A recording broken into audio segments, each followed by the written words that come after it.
Welcome to T-SAT. Indian జాగ్రఫీలో భాగంగా భారతదేశం నేలలు అనే టాపిక్ను గత క్లాస్లో చర్చించడం జరిగింది.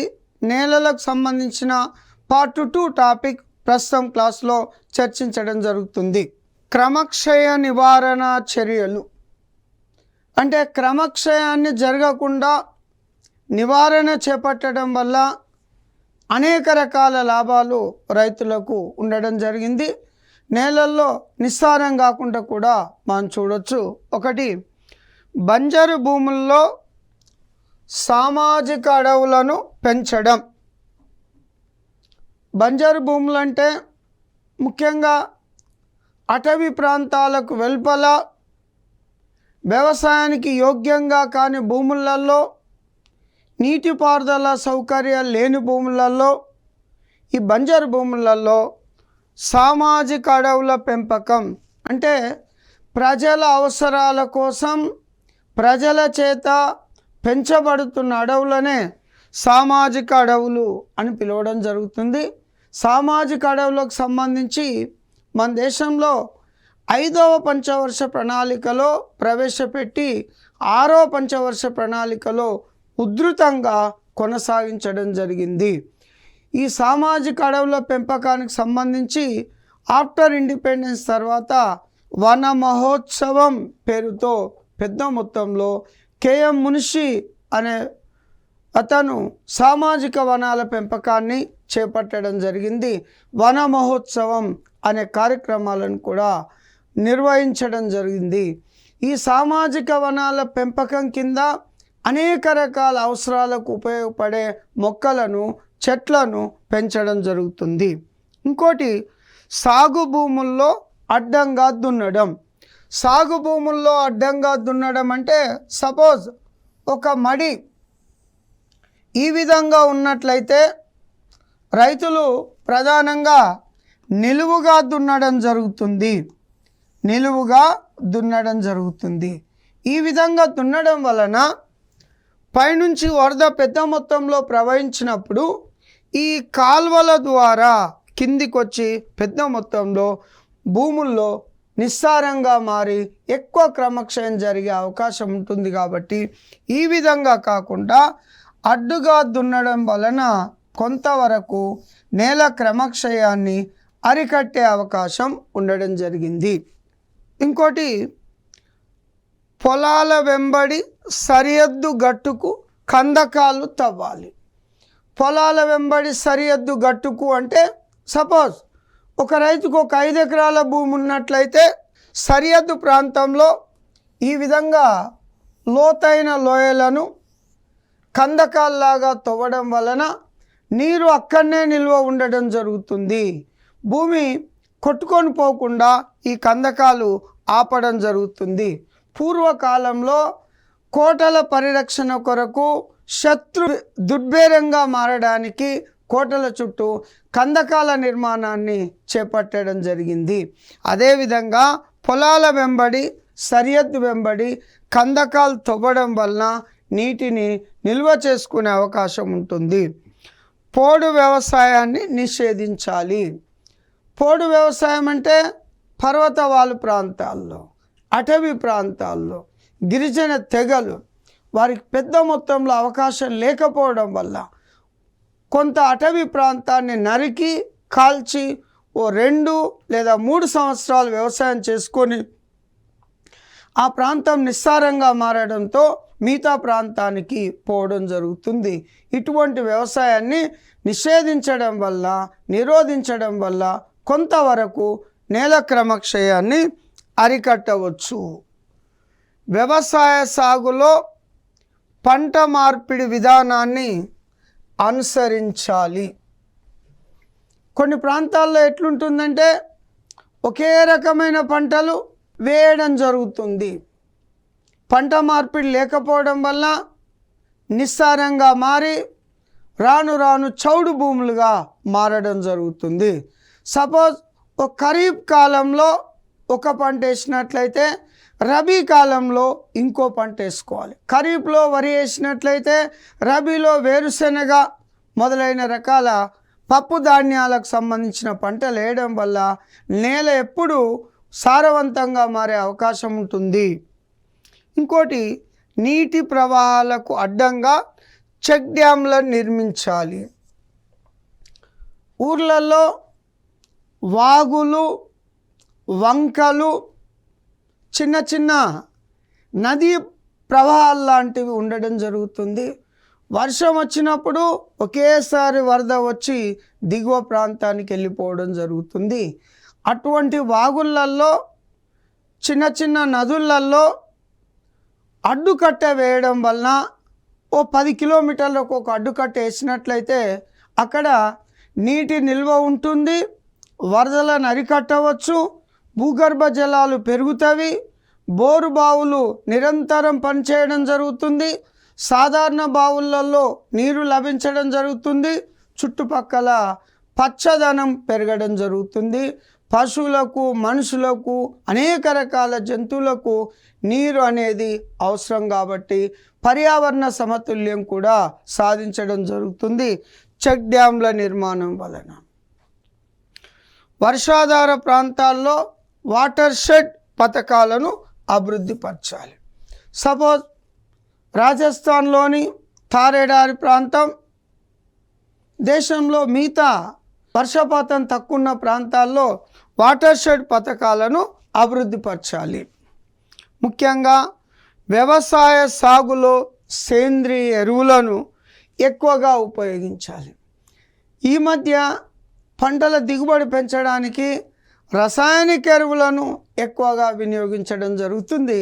ముఖ్యంగా వ్యవసాయ విప్లవంలో భాగంగా, హరిత విప్లవంలో భాగంగా ఎక్కువ దిగుబడులు పెంచడానికి రసాయన ఎరువులను ఎక్కువగా ఉపయోగించడం వల్ల నేల నిస్సారంగా మారిపోవడం జరిగింది. దాని పద్ధతిలో తగ్గించి సేంద్రియ ఎరువులు అంటే పశువుల పేడ, గడ్డి, చెత్త చెదారం గుంటలో మురుగబెట్టడం వల్ల సేంద్రియ ఎరువుగా మారే అవకాశం ఉండడం జరిగింది.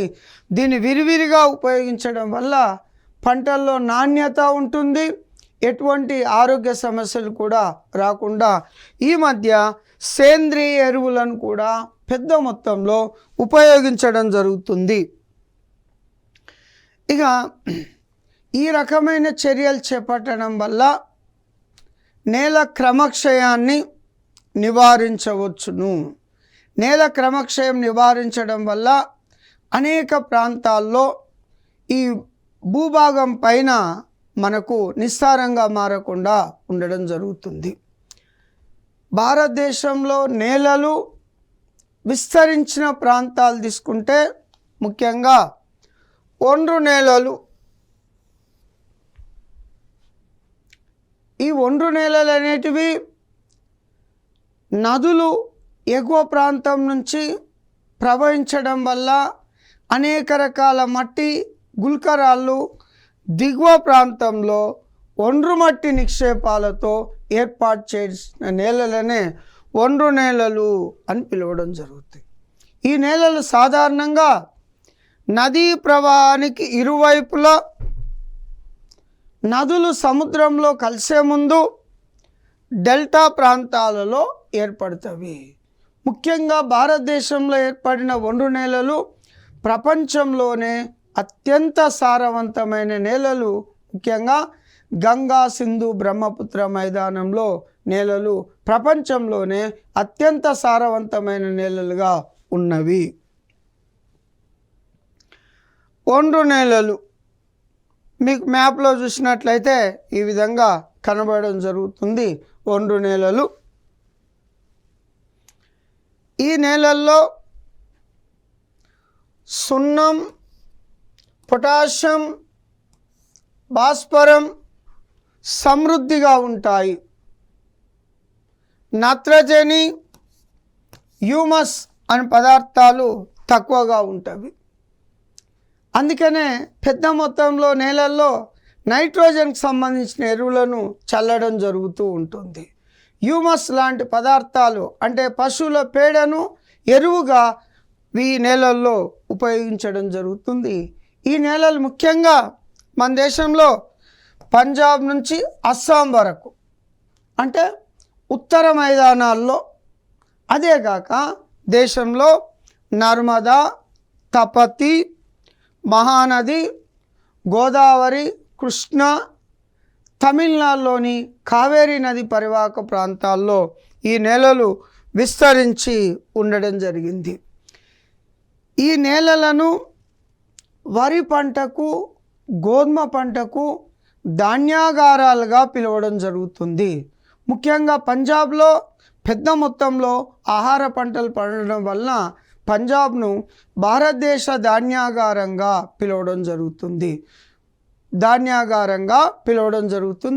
కృష్ణా గోదావరి డెల్టాలో సారవంతమైన భూములు ఉండడం వల్ల పెద్ద మొత్తంలో వరి అత్యధికంగా పండుతుంది. కాబట్టి ఆ ప్రాంతాన్ని భారతదేశపు వరి కంకి, వరి గొలుసుగా పిలవడం జరుగుతుంది.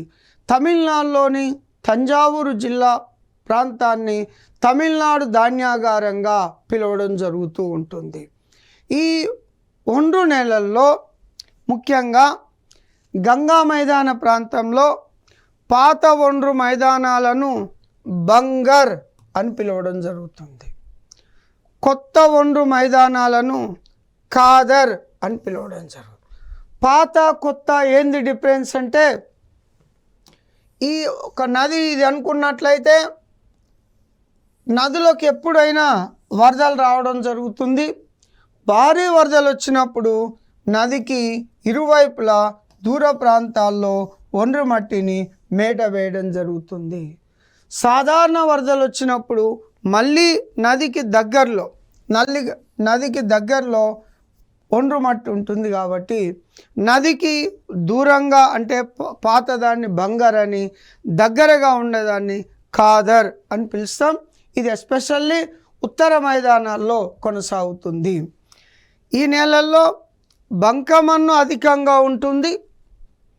ఈ నేలల్లో పండే ప్రధాన పంటలు వరి, గోధుమ, జనుము, చెరుకు మొదలైనవి.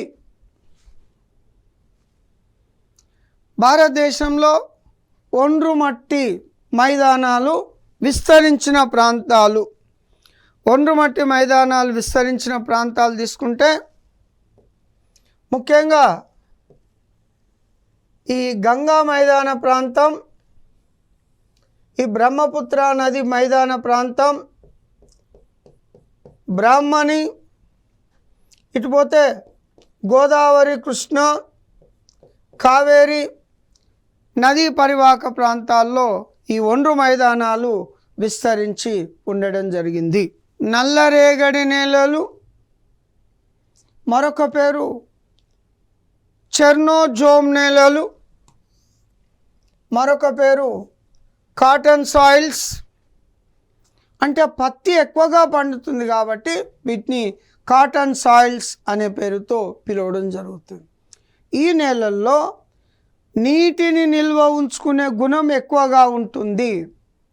కాబట్టి వేసవి కాలంలో షీట్లుగా వీడిపోతవి, వర్షాకాలంలో దిగబడడం జరుగుతుంది.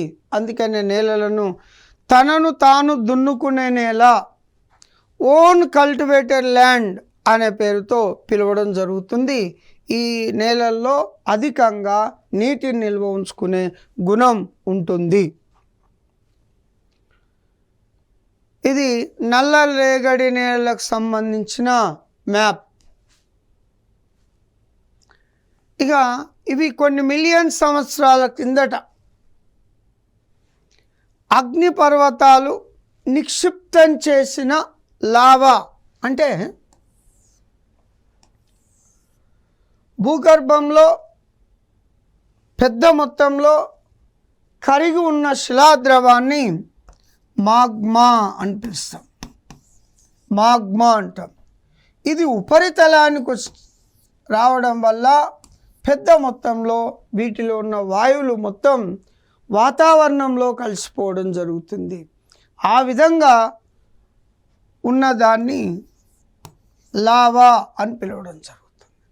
ఈ లావా మరియు నీస్, గ్రానైట్ ఇవన్నీ అగ్నిశిలలకు సంబంధించినవి. ఈ అగ్నిశిలలు ఎప్పుడైతే శైథిల్యం కారణంగా అంటే పగిలిపోవడం వలన ఏర్పడిన నేలలనే మనం నల్లరేగడి నేలలు అని పిలుస్తాం. బసాల్ట్ అనేది కూడా ఒక శిల, ఇది కూడా అగ్నిశిలనే. విచ్ఛిన్నం కావడం వల్ల నల్లరేగడి నేలలు ఏర్పడడం జరిగింది. ఈ నేలల్లో iron, calcium, magnesium, carbonates, aluminium పుష్కలంగా ఉండడం జరుగుతుంది. ఈ నేలల్లో పండే ప్రధాన పంటలు పత్తి, మిర్చి, పొగాకు, జొన్న. ఎందుకంటే పత్తి పంటకు ఒకసారి వర్షం పడ్డట్టయితే 15 రోజుల వరకు ఈ నల్లరేగడి నేలల్లో నీరు నిల్వ ఉంటుంది.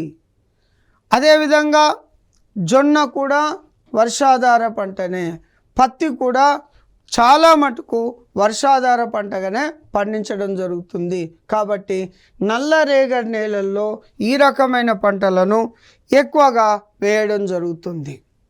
ఈ నేలల్లో నైట్రోజన్, ఫాస్ఫరిక్ ఆమ్లం, హ్యూమస్ అంటే సేంద్రియ పదార్థాలు తక్కువగా ఉంటాయి. ఈ నేలల్లో ఐరన్ శాతం ఎక్కువగా ఉండడం వల్ల ఇవి నలుపు రంగులో ఉండడం జరుగుతుంది. ఎస్పెషల్లీ నల్లరేగడి నేలకు దక్కన్ పీఠభూమి ప్రసిద్ధి. దక్కన్ పీఠభూమి అనేది లావాచే ఏర్పడిన అతి పురాతన భూభాగం. నల్లరేగడి నేలలు దక్కన్ పీఠభూమిలో పెద్ద మొత్తంలో విస్తరించి ఉండడం జరిగింది. విస్తరించిన రాష్ట్రాల్లో మహారాష్ట్ర, గుజరాత్, కర్ణాటకలోని ఉత్తర ప్రాంతం, తమిళనాడులోని కోయంబత్తూర్ ప్రాంతం, మధ్యప్రదేశ్లోని మాల్వా పీఠభూమి, ఆంధ్రప్రదేశ్లో అనంతపూర్, నంద్యాల, తెలంగాణలోని ఉత్తర పశ్చిమ ప్రాంతాల్లో ఈ రకమైన నేలలు విస్తరించి ఉండడం జరిగింది. భారతదేశంలో నల్లరేగడి నేలలు విస్తరించిన ప్రాంతాలు ముఖ్యంగా గుజరాత్లోని కొంచెం ప్రాంతం, ఇదంతా దీపకల్ప పీఠభూమి లేదా దక్కన్ పీఠభూమికి సంబంధించిన భూభాగాల్లో విస్తరించి ఉండడం జరిగింది. పత్తి అత్యధికంగా పండుతుంది కాబట్టి కాటన్ సాయిల్స్ అంటాం. మాల్వా పీఠభూమి నల్లరేగడి నేలకు ప్రసిద్ధి. నల్లరేగడి నేలకు ప్రసిద్ధి. ఎర్ర నేలలు, రెడ్ సాయిల్స్, వీటిని దుబ్బ నేలలు అనే పేరుతో కూడా పిలవడం జరుగుతుంది. ఈ రకమైన నేలలు తక్కువ వర్షపాతం ఉండే ప్రాంతాలలో అధిక ఉష్ణోగ్రత వలన గ్రానైట్ శిలలు శైథిల్యం చెంది ఎర్ర నేలలుగా ఏర్పడడం జరుగుతుంది. ఈ నేలల్లో ఐరన్ ఆక్సైడ్ ఉన్న కారణంగా ఎరుపు వర్ణంలో ఉంటవి. ఈ ఎర్ర నేలల్లో ఇనుము, ఫెర్రో మెగ్నీషియం ఖనిజాలు పుష్కలంగా ఉంటవి. వీటిని ఎర్ర నేలలు అంటాం. దుబ్బ నేలలు అని కూడా పిలవడం జరుగుతుంది. తక్కువ సారవంతమైన నేలలుగా కూడా ఈ ఎర్ర నేలలను పిలవడం జరుగుతుంది. సున్నప్రాయి, నైట్రోజన్, ఫాస్ఫరిక్ ఆమ్లం, కార్బోనేట్స్ తక్కువగా ఉంటాయి.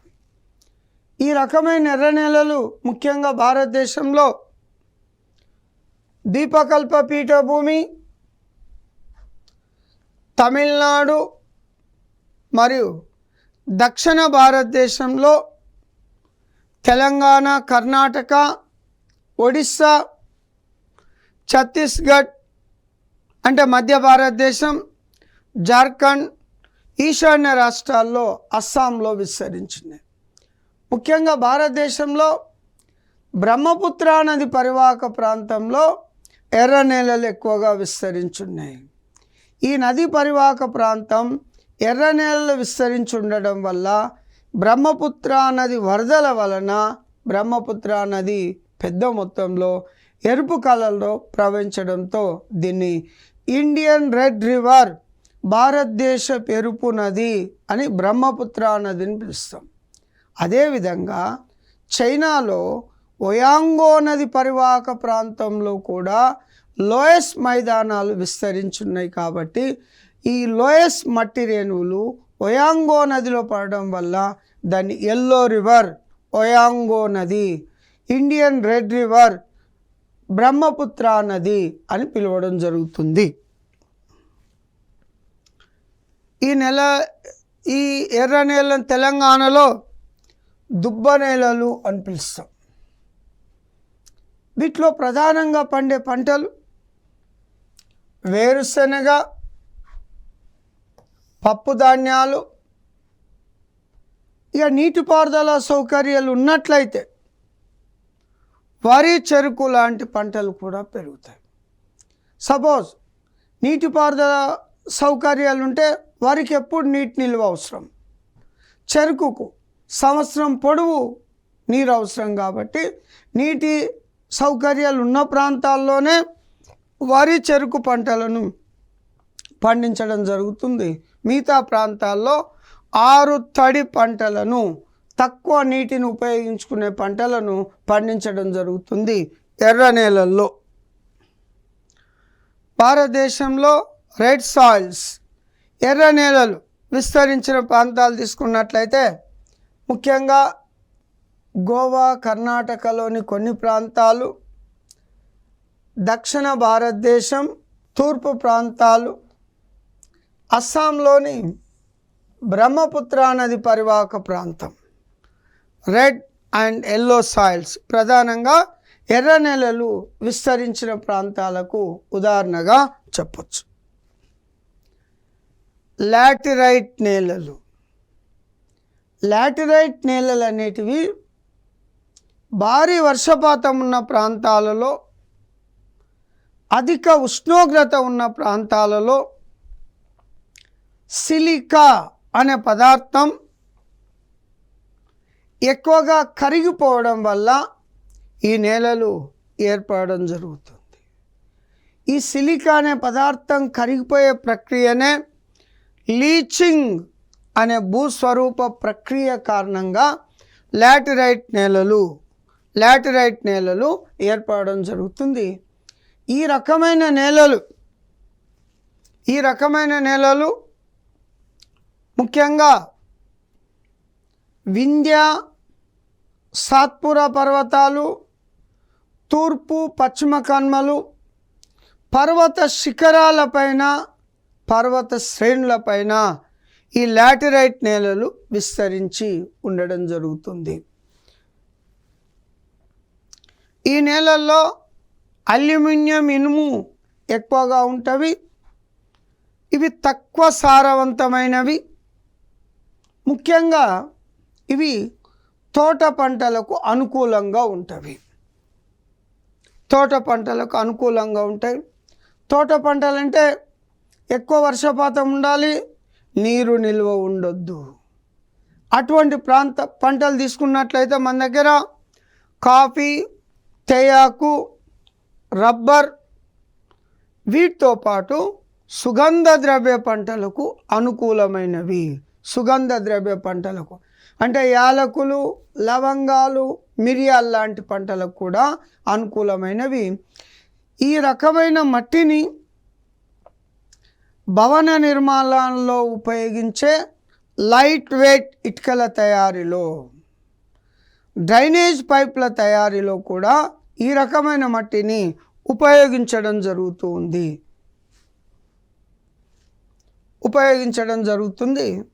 విస్తరించిన ప్రాంతాలు వింధ్య, సాత్పురా పర్వత శ్రేణులు, ఒడిశాలోని తూర్పు కనుమలు,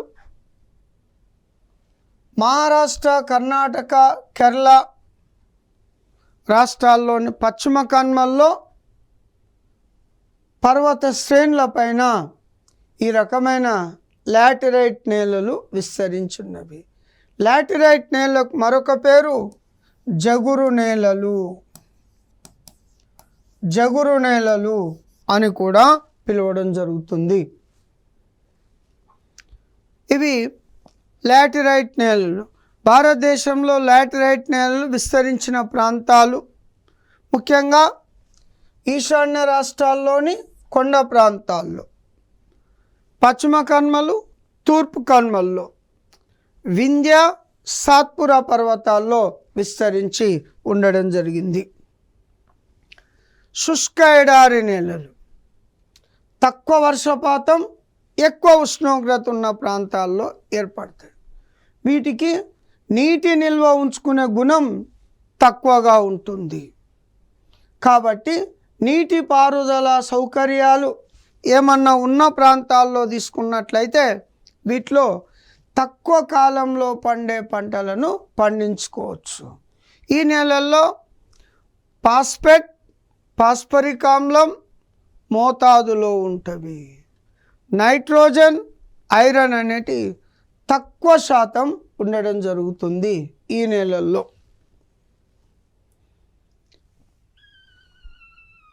ఇది మన ఎడారి నేలలు విస్తరించిన ప్రాంతం ఈ విధంగా ఉండడం జరుగుతుంది. ఈ ప్రధానంగా దేశ వాయువ్య ప్రాంతం అంటే పశ్చిమ రాజస్థాన్, దక్షిణ పంజాబ్, దక్షిణ హర్యానాలో విస్తరించున్నాయి.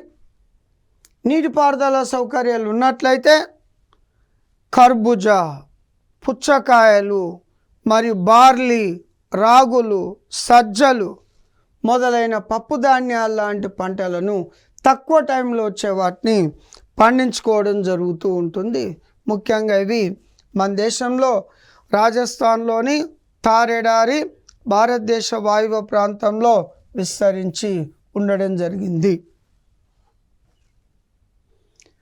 లవణీయ క్షార నేలలు ఎక్కువ నీటిపారుదల సౌకర్యాలు ఉన్న ప్రాంతాల్లో నీటి నిల్వ కారణంగా భూమిలో ఉన్న సారం నిస్సారంగా మారడం జరుగుతుంది. అటువంటి వాటిని లవణీయ క్షార నేలలు అంటాం. వీటికి మరొక పేరు రే లేదా కల్లర్ లేదా ఊసర్ అనే పేర్లతో పిలుస్తాం. ఇవి వ్యవసాయానికి అనుకూలంగా ఉండవు.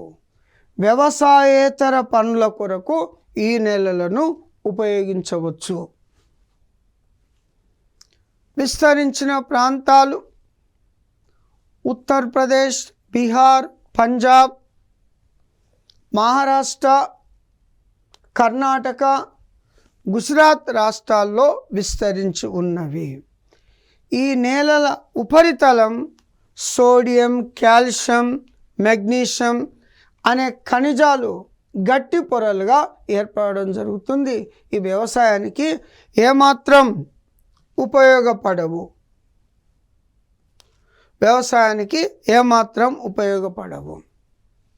ఇక పర్వతీయ నేలలు, ఇవి పర్వతవాలు ప్రాంతాలలో ముఖ్యంగా దట్టమైన అడవులు ఉన్న ప్రాంతాల్లో విస్తరించుంటవి. వీటిలో హ్యూమస్ అనే పదార్థం ఎక్కువగా ఉంటుంది. అంటే చెట్లు పెద్ద మొత్తంలో ఆకులు రాల్చడం వల్ల వర్షాకాలం వర్షం పడడంతో అదంతా కుళ్ళి హ్యూమస్ అనే పదార్థంగా ఏర్పడుతూ ఉంటుంది. ఈ పర్వతవాలు ప్రాంతాల్లో ముఖ్యంగా హిమాలయ పర్వతవాలు ప్రాంతాలు, పశ్చిమ కనుమలు, తూర్పు కనుమలులో విస్తరించున్నాయి. ఇవి తోట పంటలకు అనుకూలము. ప్రధానంగా తోట పంటల విషయానికి వచ్చినట్లయితే తేయాకు, కాఫీ, పండ్ల తోటలు మరియు రబ్బర్ మొదలైనవి తోట పంటలకు అనుకూలంగా ఉండడం జరుగుతుంది. మౌంటైన్ సాయిల్స్, పర్వత నేలలు ఈ విధంగా ఉండడం జరుగుతుంది. ఇక పిట్ జీవ సంబంధ నేలలు, ఇవి వ్యవసాయానికి ఏమాత్రం అనుకూలంగా ఉండవు. విస్తరించిన ప్రాంతాలు ఉత్తరాఖండ్లోని అల్మోరా, కేరళ రాష్ట్రంలోని అలెప్పి, కొట్టాయం జిల్లాల్లో విస్తరించి ఉండడం జరిగింది. వ్యవసాయానికి అనుకూలంగా ఉండవు. ఈ నేలలను కేరళ రాష్ట్రంలో కరి నేలలు లేదా ఊబి నేలలు అని పిలవడం జరుగుతుంది. కరి నేలలు, ఊబి నేలలు అని కేరళ రాష్ట్రంలో పిలవడం జరుగుతుంది. ఏ దేశంలోనైనా, ఏ రాష్ట్రంలోనైనా ఆ రాష్ట్రాలు, ఆ దేశాలు అభివృద్ధి చెందాలంటే ఆ దేశంలో విస్తరించిన నేలలు సారవంతంగా ఉన్నప్పుడే పెద్ద మొత్తంలో పుష్కలంగా పంటలు పండడం జరుగుతుంది. ప్రజలకు అవసరమైన ఆహార ధాన్యాలు కూడా పెద్ద మొత్తంలో ఉత్పత్తి అవుతుంది. అనేక పరిశ్రమలకు సంబంధించిన ముడి పదార్థాలు కూడా వ్యవసాయ రంగం నుంచే రావడం జరుగుతుంది. సపోజ్ కాటన్ టెక్స్టైల్కు పత్తి అనేది అవసరం ఉంటుంది, జనపనార వాటికి జన్ము పంట అనేది అవసరం ఉంటుంది. ఈ విధంగా పారిశ్రామికంగా అభివృద్ధి చెందాలన్నా సారవంతమైన నేలలు ఉన్నప్పుడే ముడి పదార్థాల లభ్యత ఉండడం జరుగుతుంది. ఆ దేశంలో పుష్కలంగా ఆహార పంటలు పండినప్పుడే పెద్ద మొత్తంలో ఉన్న ప్రజలకు తక్కువ రేట్లో మనకు ఆహార ధాన్యాలు అందుబాటులో ఉండడం జరుగుతుంది. ఈ విధంగా భారతదేశంలో నేలలకు సంబంధించిన టాపిక్ పైన ఇంతవరకు చర్చించడం జరిగింది.